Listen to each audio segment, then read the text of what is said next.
학원 내 대안교실 개설 계획을 한번 지난주부터 한번 연구를 해봤어요. 그래서 최대한 현장에서 샘플이 가능한, 그리고 현실적으로 운영 가능한 그런 플랜을 만들어 보자.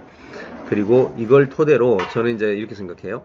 이걸 토대로 학원들이 여러 학원들에서 이 온리온 역량과 교육 시스템을 쓰게 된다면, 여기에서 나온 학생들 중에 이제 더 고급스럽게 배우고 싶다 하면은 대안학교로 보내는 게 가능하거든요. 근데 지금 현재 대안학교를 바로 운영하게 되면 학생 모집하는데 시간을 써야 돼요.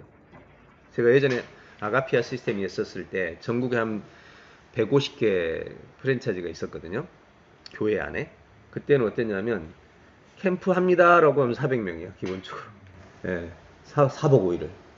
뭐 행사합니다 그러면 그 자체만 가지고 교육과정이 그대로 그냥 순식간에 만들어져요.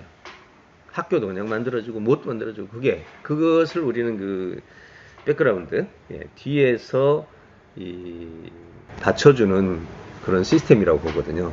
그래서 우리가 대한학교를 운영하려면, 규모 있게 운영하려면 바로 전국에 퍼져 있는 네트워크가 있어야 돼요. 그걸 기반으로 해서 그 위에 모든 사비를, 뇌교육도 그거 아니에요. 전국 지역에 프랜차이즈가 있고 거기서 위로 이렇게 올라가면서 가는 그런 구조가 필요하다라는 거죠. 그래서 만약 이게 학원 내에 이 개설 계획이 과연 현실적이라면, 학원에서 필요한 부분이고 또 부모들이 필요한 부분이라면 요걸 밑바닥에 깔아보자. 그래서 오늘 이제 여기 있는 분들이 다 학원 또 했던 분들이고, 또 저는 이걸 연구하는 사람이고, 그러니까 오늘 이야기 풀어가면서 이렇게 하면 이건 느낌이란 게 있잖아요. 딱 보는 순간 이건 학원에 안 맞아 라는 어떤 그런 생각들, 그것들을 가지고 한번 얘기 나눠보도록 할게요.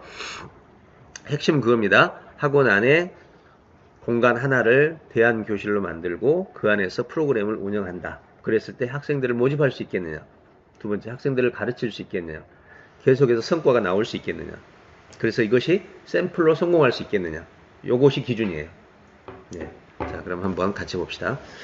먼저 이거를 개설하려고 하는 배경은, 첫째, 온리온 역량교육 시스템을 이번에 그 포럼에서 정말 많은 사람들이 놀랐던 것처럼 그런 분명히 놀라울 만한 게 있는데, 그것을 모델화 시켜서 확산할 필요가 있다는 거, 현재.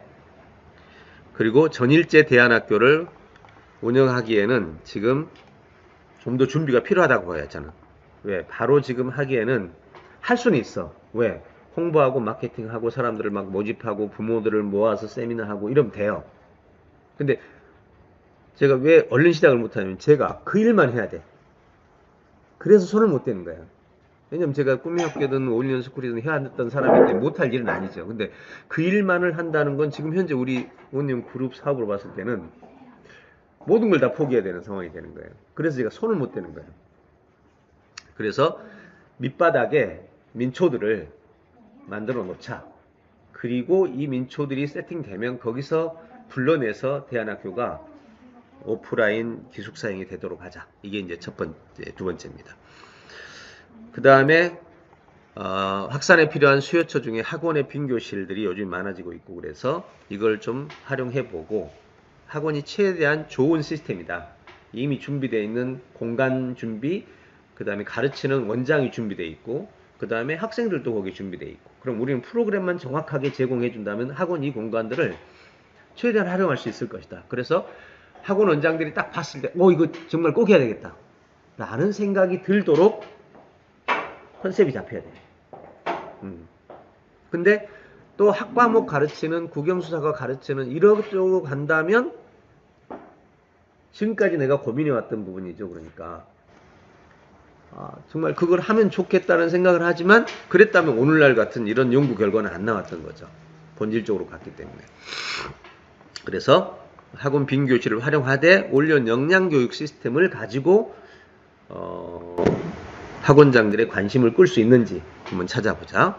그 다음에 대안교육 코치 양성에 필요한 학원의 원장, 강사들이 있기 때문에 우리가 훈련을 시킬 수 있는데, 또 그것도 우리에게는 충분한 자산이다. 그리고 우리는 또 그걸 할 수 있는 조건이 되어 있으니까. 그 다음에 홈스쿨 학부모들도 이러한 시스템이 있다면 지역 학원에 일주일에 한 번 정도만 나간다. 좋아하지 않을까요? 홈스쿨 학부모가 자기 자녀가 집에서 하잖아요. 근데 홈스쿨 학부모 아이들에게 가장 필요한 게 이제 서로 나눔이라든지 이런 게 필요한데 집에서만 하니까 사실 그게 불편하긴 해요. 다들 그거 고민하고 있거든요. 근데 학원에서 일주일에 한 번씩 해준다. 근데 그것이 그냥 국영수사가뿐만이 아니라 이렇게 전체성을 다뤄준다 하면은 홈스쿨 부모들도 상당히 좋아할 수 있는 컨셉이다. 네, 요렇게 이제 생각을 해보는 거예요. 그 다음에 다음번은 학부모들 중에서 요즘 이제 생각이 이런 부모들이 꽤 많아요. 학교에서 하는 국영수사가 막 거기 안 따라가고 뭔가 다르게 나가고 싶은데 방법이 없는 거야. 꽤 많아요 지금. 근데 대안학교로 뛰쳐나가지도 못하고 학원을 또 벗어나지도 못하고 집에서 가르치지도 못하고 사실 어떻게 할 줄 모르고 있는 부모들이 꽤 많습니다. 의식적인 그 의식을 가지신 분들이. 그래서 그런 분들은 올려 역량을 중심으로 한다고 했을 때 이쪽이 차라리 낫겠다. 그냥 몇 년만 기다리면 진짜로 우리 아이에게 필요한 역량이 길러지겠다. 그러니까 학교에서 국영수사가 정보를 막 배우고 시험 치고 가는 그거보다 여기서 한 3, 4년 더 놔두는 것이 우리 아이가 사회에 훨씬 능력 있는 사람이 되겠다 라는 거를 들으면 선택할 수 있다는 거죠. 물론 거기는 이제 설명이 필요하겠죠. 근데 설명은 걱정하지 않아요. 왜? 우리가 열병합 발전 같은 경우도 이번에 큰 규모인데도 유튜브 딱 만들어서 보여주니까 실제로 우리가 남들한테 설명하는 게 없거든요. 그냥 유튜브 보고 나서 궁금한 거 얘기하라 이거든요. 그래서 앞으로도 설명회를 하긴 하되 영상을 딱 만들어 놓고 그 사람들에게 딱 전달해서 궁금한 거 있으면 물어봐라. 이렇게 이제 하는 것이 더 낫겠다. 그래서 현재 학부모 중에서 운의원 역량을 더 적용하기 원하는 부모들이 있는 상황. 네. 교과보다 이쪽으로 가고 싶은 마음은 있는데 어떻게 해야 될지 모르는, 원하지만 방법을 모르는, 찾는 부모들이 있는 상황이에요. 네. 이런 상황이기 때문에 우리가 한번 시도해볼 필요가 있다. 네. 여기까지가 지금 배경입니다. 자, 그럼 이제 개설 목적은 인공지능 시대에 알맞는 인재 양성. 그냥 이걸 인재 양성인데 이걸 다른 말로 말하면 역량입니다. 역량을 위해 온리온 교육 시스템을 확산을 시켜서 누구나 온리온으로 한번 살 수 있게 해보자. 네. 이런데 여기서 문제점이 있어요. 이거는 당장 학원에서 했을 때 문제점은 결과에 훈련, 코칭 결과의 기간, 단기간에 나올 수는 없어요, 이게. 예. 단기간에 코칭 결과, 기대, 한계. 예, 이게 있어요. 요것들을 이제 부모님이 못 기다려. 그 다음에, 두 번째는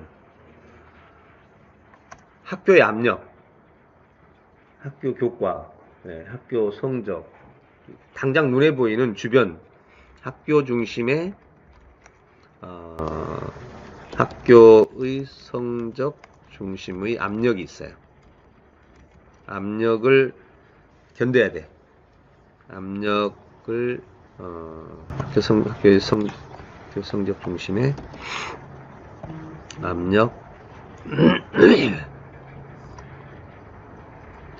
압력을 못 견딘다 이 말이에요. 압력의 부담, 압력 부담이 있어요. 그 다음에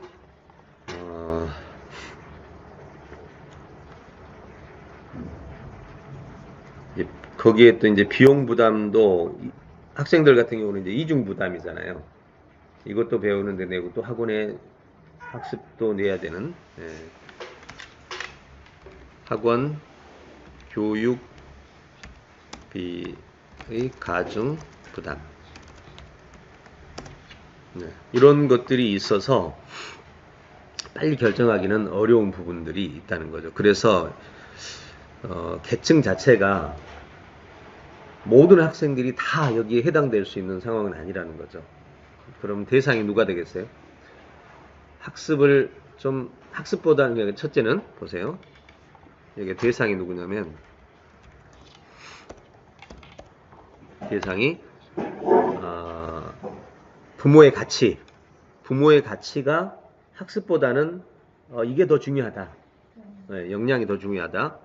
부모가 학습, 그러니까 정보학습보다 역량 가치 인지하는 부모. 정보학습보다 역량 가치를 인지한 부모. 두 번째, 공부를 너무 잘해가지고 학교에서 굳이 공부할 필요가 없겠다. 그런 경우는 너무 드물겠죠. 완전 드물 것 같고, 역량 가치를 인지하는 부모하고, 그다음 학생이 좋아하는 경우는 부모가 승인을 해주더라고요. 학생이 자신이 하고 싶은 거,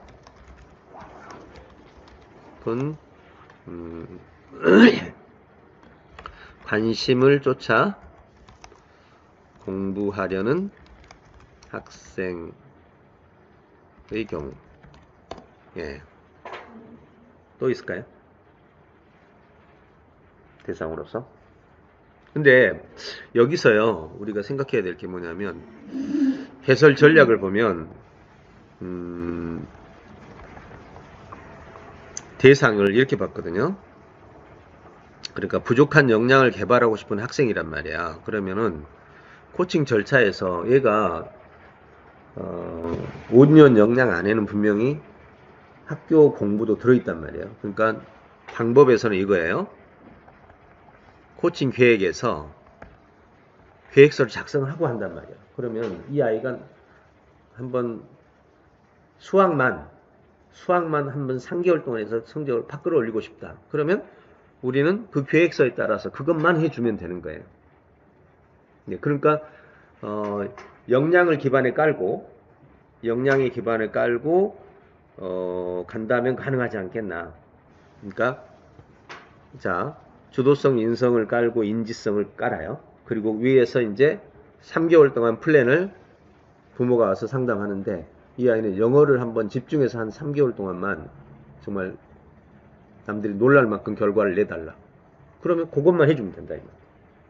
올려 역량을 밑에 깔고. 그러면 대상은 많이 올 수 있겠죠. 그리고 할 의지가 있는 애들. 그건 이제 여기서 동기를 부여해서 지들이 하겠다고 하지 않으면 아예 안 뽑는 거니까, 여기서는. 그거는 이 부분에서 아주 중요한 부분이에요. 자, 그래서 올려 역량을 깔고 하나에 집중을 하면은 또 올려 역량을 배우는 시간도 있고 이걸 배우는 시간도 있어야 되잖아요. 그러니까 이제 올려 역량은 기본적인 요소로만 깔아야 돼요. 우리 그 주도성 까는 거하고 인성 까는 거하고 인지성 좀 까는 거. 근데 주도성, 인성은 그냥 수업 중에서 나타나는 거지 훈련을 막 따로 막 열심히 시키는 게 아니거든. 아주 기반적인 요소라서. 근데 인지 기술은 배워야 되겠지.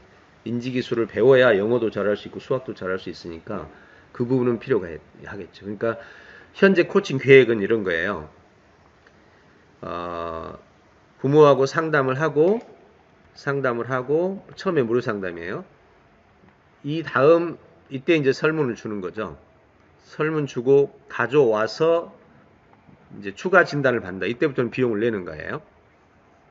비용을 내고 하고 총액을 납부하고 이때 설문 진단해서 그 다음에 이제 통합 진단으로 넘어가면서 코칭 계획서 나오고, 그러니까 여기서부터 이미 비용이 나오는 거죠. 이렇게.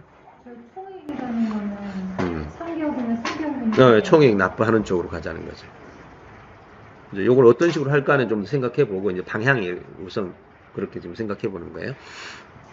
그래서 여기서 다시 한번 정리해 보면, 관심을 쫓아 공부하는 학생의 경우를 어떤 관심이냐? 그냥 뭐든 상관없다 이거지. 뭐든. 그러니까 국영수 사과를 저기 김정원 원장님 네. 학생이 들어왔는데 나는 국영수사가 다 하고 싶다. 이렇게는 하지 말자는 거지. 효과도 없지. 예. 차라리 그냥 이 아이가 그렇죠. 하나를 딱 설정해서 목표를 정확하게 잡아주고 이 목표 달성하는 것이 코칭 계획이야. 달성되면 쉽게 말하면 돈 받고 안 되면 돈 안 받는다. 그런 정도의 각오를 가지고 풀어 들어가는 거죠. 그랬을 때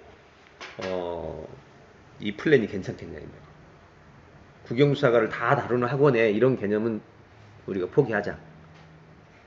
그 얘기예요 지금. 그러니까 올년 역량을 깔고 그 위에 이 아이는 국어도 상관없고 수학도 상관없대. 자기는 컴퓨터를 잘하고 싶대. 그럼 컴퓨터만 가지고 교육을 잡는 거죠. 예, 이 아이는 나는 국회의원 되겠다고 아예 국회의원 준비를 하겠대. 그럼 거기에 맞춰서 들어가는 거예요. 진짜 관심을 따라가는 거죠. 예, 그런 방식으로 지금 생각해 보는 겁니다. 이게 이제 다 모든 그러니까 학교 교과 그 다음에 기반 교과는 들어갑니다. 우리 역량 교과 가장 기본적으로 역량은 들어가고요. 그 다음에 학교 교과, 그 다음에 관심 교과. 이렇게 세 가지로 대상을 잡아서 가자. 이 얘기입니다. 자, 그럼 이제 세부 운영 계획서 한번 살펴볼게요. 자, 여기까지 생각한다면 어떤가요? 느낌이 우리 유재욱 원장님. 플랜을, 그러니까 자기 관심을 따라가는데 방법은 이렇게 가는 거예요. 이게 절차입니다. 처음에 부모 상담해요. 이건 무료 상담이에요. 그 다음에 설문지를 나눠줘요. 이건 다 준비되어 있거든요. 설문지 나눠주고 설문 작성해 오면, 그러니까 부모님은 여기 올 때 우리 아이 국어 좀 집중해 주세요. 이렇게 온단 말이야. 근데 우리는 그 말을 안 믿는다고. 안 믿어. 와서 이제 상담해서 진단서를 작성을 해왔어. 부모는 여기서 말하겠지. 국어만 해주세요. 그래서 왔어. 그래서 설문지를 작성해서 설문지를 한 10장 가까이 되는 걸 분석을 다 했어. 지금 국어 할 때가 아닌데요. 이 아이는 공부 마음이 없어. 이 아이는 주도성을 3개월 해야 됩니다. 근데 부모가 국어만 해달래. 그러면 가십시오. 안 되는 일을 해달라는 거야. 코칭이의 핵심은요. 코치가 될 일인지 안 될 일을 알아보는 거죠. 그래서 이 아이는 이 아이는 지금 인성의 문제인데요. 그럼 거기부터 달아야 돼. 근데 인성에서도 보니까 남을 괴롭히는 거야. 그럼 괴롭히는 문제부터 해결해야 되겠는데요. 이렇게 그 진단 받고 나서 그거는 그 진단에 거의 나타나고 있어요. 그 부분은 이제 이게 이제 그 일반 설문하고 많이 달라요. 이건 이제 교육이 좀 필요한 건데 코치들한테 교육이 필요해요. 그러니까 어떤 식으로 진행하냐면 보여드릴게요. 이런 식으로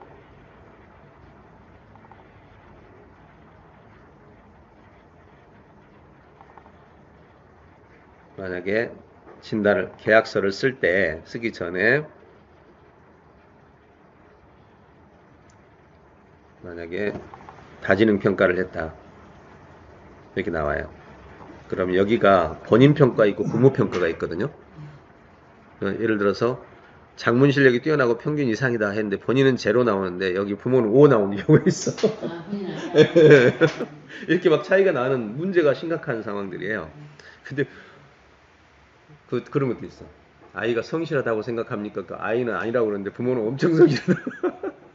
이 막 아이에 대해서 잘 이해를 못하는 이런 성들 막. 예. 그래가지고 이런 걸 전부 조사해가지고 여기가 이게 이제 제일 낮은 숫자가 항상 아니다. 1번이 나온 경우들을 찾아내요, 전부. 1번을 찾아내면 놀랍게도 거기에서 패턴이 나와.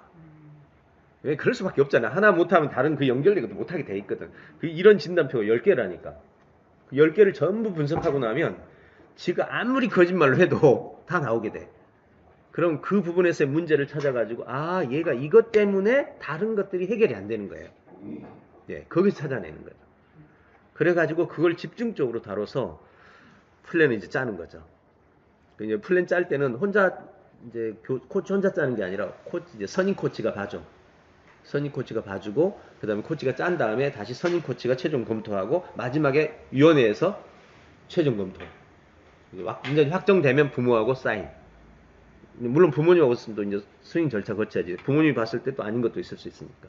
그래서 승인 받고 그러면 이거 계약 기간 얼마, 비용 얼마 딱 책정해서 목표는 정확하게 내가 어디까지 해주겠다. 구체적으로 어디까지. 그래야 뒤로 가서 부모가 딴 얘기를 안 해. 예, 이거 안 됐니 됐니 이런 소리 안 하는 거예요. 예, 그렇게 해서 이제 계약서까지 딱 계획서까지 써버리는 거죠. 자, 이런 식으로 이제 들어가서 통합 진단까지 해서 계획서 짜고 들어가서 이 계획서대로 이제 실행을 하는 거죠. 이렇게. 그리고 평가를 계획서에 따른 평가로 들어가는 거죠. 여기까지가 지금 현재 플랜이에요. 그러니까 뭐 해야 될지는 아무도 몰라. 아이가 좋아하는 것도 있을 거고 아이가 못하는 것을 몰랐을 때는 우리가 찾아서 해주는 거고. 그러니까 이제 이런 형태로 만약에 그러니까 이제 이것이 지금 기존 학원하고 다른 거는 내가 잘하는 것만 했잖아요. 난 수학 잘해, 수학만 해주잖아요. 그게 아니라 우리는 지금 아이가 필요한 것을 상담을 통해서 받아들인 다음에 여기서 플랜을 세우고 거기에 따라서 가는데 이 플랜이 어떻게 되냐. 예를 들어서 유재국 원장님이 학생을 맡았어. 근데 컴퓨터 못해. 그럼 어떻게 해야 되지?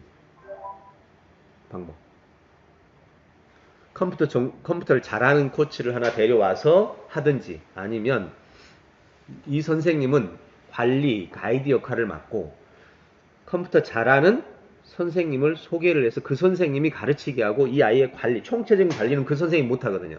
그 선생님 컴퓨터만 할 줄 알지 이 아이를 이렇게 종합적으로 전체 상을 보고 문제점을 바라보고 이렇게 못한단 말이에요. 그러니까 이 가이드 선생님은 자기가 가이드 하면서 이 아이는 컴퓨터 선생님한테 공부를 시켜가지고 전체 관리는 내가 하는 거예요.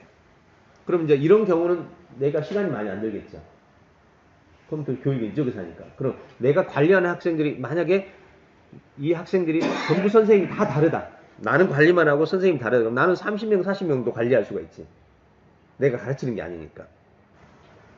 네, 이런 식으로 이제 하는 거죠. 근데 이제 그 비용을 다 뭐야? 예, 그 비용 이제 그렇죠. 그쪽으로 많이 주고 나는 이제 거기에 뭐 10분의 1, 10분의 2만 받는다. 이렇게 되는 거죠. 이제. 그러니까 이제 이게 핵심이에요. 그래서 선생님이 하는 일은 뭐냐면 사실 이 아이가 여기서 배울 수가 없어. 이 능력은. 그러면 옆에 학원을 보내야 돼. 네. 아니면 다른 사람을 전문가를 연결해 줘야 돼. 네. 그러니까 이 사람은 모든 걸 관리하는 거예요. 부모하고 만나서 얘기하는 거, 그 다음에 선생님 코치하고 만나서 학생 친구가 누구인지 이 문제를 해결하기 위해서 필요한 계획서에 들어있는 내용은 다 체크를 해야 돼요. 이것이 이제 그 사람이 하는 일이야. 근데 본인이 할 수 있는 일이면 그냥 본인이 하면 돼. 네, 할 수 없다면. 근데 이제 우리는 국영사과라든지 키타 같은 경우도요. 키타 전문 선생님이 필요하거든요. 근데 실제로 그렇지 않아요. 요즘에 진짜 잘하는 아이들은요. 선생님 없어요. 유튜브 혼자 따라서 해가지고 더 잘해요. 진짜 잘해요. 문제는 안 하는 놈 시키려는 게 힘든 거지 하려고 하는 놈은 유튜브든 아니면 가서 지가 돌아다니면서 배우든지 뭐든지 해요. 그래서 지난번에 그 TV 나왔던 애도 그러잖아요. 기타 너무너무 잘 치는데 학생 12살짜리인가? 근데 어디서 배웠냐고 하니까 유튜브 보고 배운 거야. 국내 최고 기타리스트가 가르치는데 이제 그걸 보고 감탄을 해버린 거죠. 근데 의외로 그런 애들이 굉장히 많아요. 근데 문제는 그런 아이의 특징은 진짜 그거 하나만 해. 그거 하나만. 그럼 누구나 다 하거든요. 그리고 요즘에는 기술이 다 공개가 돼 있어가지고 웬만하면 다 합니다. 이제 그런 여러 가지 방법을 다 쓰는 거예요, 이거를. 그리고 이렇게 이제 예를 들어 전문가에게 데려가서 국내 최고의 기타리스트한테 데려가면 비용이 비쌀 거 아니에요. 그럼 어떻게 하느냐 이렇게 해요. 최고 전문가한테 상담을 한번 받아. 상담비만 내. 그리고 훈련은 유튜브로 해. 또 중간에 가서 점검 받아. 이렇게 하는 거예요. 그러니까 방법은 정말 많아요. 지금 같은 경우에 정보가 없어서 못하거나 방법이 없어서 못하는 건 정말 아니거든요. 내가 왜 이걸 이렇게 깊이 인식하냐면 우리 큰아들이 초, 중, 고, 대학까지 정말 돈 하나도 안 들었단 말이에요. 근데 그때 20년 전인데도 인터넷에 별로 재료도 없는데 문제 풀다가 걸리면 인터넷 다 찾아가지고 혼자 다 한 거예요. 책도 안 사고 오로지 인터넷 하나만으로 초중고 다 맞췄다니까. 대학은 이제 교재가 학사고시니까 따로 교재가 없잖아요. 그러니까 그것도 중고 하나 어디서 구입해가지고 그렇게 하더라니까. 그러니까 이게 바로 내가 내 아이들을 통해서 본 사실이야. 근데 문제는 그 아이가 하고 싶어 해야 된다는 거야. 그래서 동기가 없이는 절대로 불가능해, 이거는. 그래서 이제 그런 형태로 가면 아이들의 변화는 어마어마한 속도로 바뀌어요. 나는 이제 워낙 꿈의 학교라든지 이런 데서 많이 봤기 때문에 이런 것이 이제 일반인들은 막 이거 되겠나 이렇게 하지만 나는 너무 많이 본 거예요. 너무. 그래서 이제 이 부분을 이렇게 코칭을 해 들어가면 어떨까? 이제 이런 생각을 해보는 거죠. 이제 그 전 단계에서 동기라든지 이런 거 진단이라 이런 거 철저하게 정리가 돼야 돼요. 확실하게. 그래서 그렇게 한다 그러면 이제 이렇게 된다는 게 네. 우리가 나오는 날이 네. 토요일 하루. 이틀 갖고는 안 될 것 같은데요? 근데 하루인데 실제로 코치는 이미 주중 관리도 들어가요. 이미 인터넷이나 뭐 이런 게 메시지라든지 화상이라든지 있기 때문에 사실은 안 나와도 되는데 이제 만난다라는 그 의미로서 토요일 날 나오고 토요일 하루 종일도 사실은 이제 집안에 있으면 못 하니까 여기 와서 한다. 이거는 이제 의미가 좋죠. 근데 사실은 혼자 하는 애들은 그것도 낭비야. 사실은. 근데 이제 그런 부분은 어느 정도 만남이라는 게 필요하다고 생각하는 거죠. 근데 전인적인, 전시간적인 그런 관리 체계로서 그 아이가 할 수 있도록. 그러니까 코치 잘하는 사람은요, 옛날 스승들 중에서 그 위대한 스승들은 제자들이 그냥 헌신이잖아요. 그냥 숭조 차원 정도 헌신을 하잖아요. 하라면 하라는 대로 정말 막 더 하려고 애를 쓰는 그런 모습이죠. 그걸 만들어낸 사람이 위대한 스승이에요. 그 상황을 만들어내는 게, 그 모든 코치에게 다 요구할 수는 없겠지만, 그래도 여기에 시스템을 좀 따라가면 어느 정도 가능하지 않겠냐, 이런 게 생각이죠. 자, 이제 제 얘기 끝났습니다.